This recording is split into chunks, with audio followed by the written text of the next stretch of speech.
grande, makulay.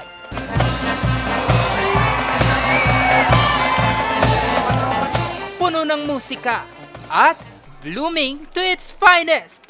Ganito raw ang dapat na asahan sa pagbubukas ng Panagbanga Festival 2026 sa Linggo, February 1.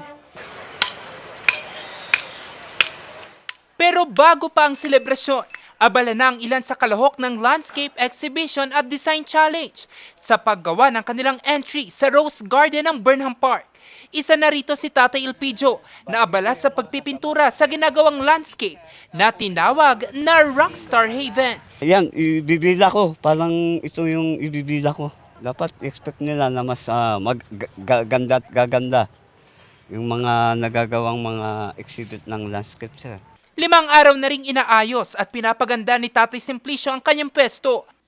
The pressure is on dahil bukod sa siya ang nag-uwi ng kampyonato noong nakaraang taon, ay ika-30 taon na rin ang Panagbanga Festival ngayong taon. Talagang ituloy namin na mas gawin pa namin yung kasi ang team ngayon ng is blooming as no end ba?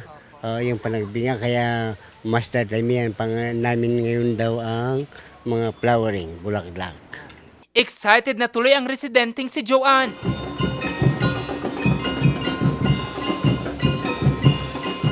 Mga dadayo na artista, ganun. Tas yung mga mapapanood, ganun. This year is special since 30th na natin yan. We're looking forward na dumami ang partisipasyon sa ating float parade. Yan yung focus natin ngayon. Bago pa man magsimula ang pagdiriwang, tumaas na ang booking sa mga hotel at accommodation sa City of Pines.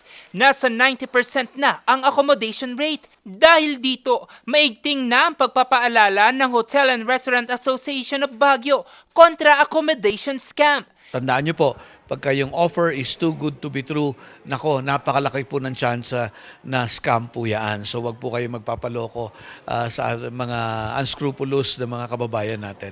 Planado na rin ang seguridad sa pagdiriwang. As long as yung nasabi rin ng ating Chief Traffic, na as long yung mga both the tourists and residents will follow the rules, regulation, mga ordinances, I think we will not have any problem when it comes to public safety.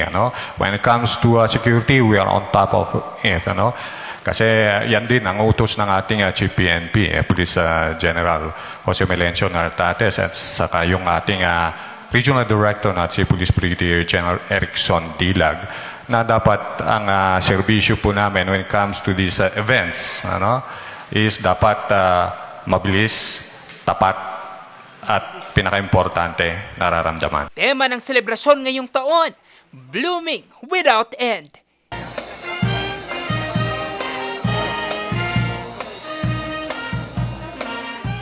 Jose Robert Inventor, RNG News.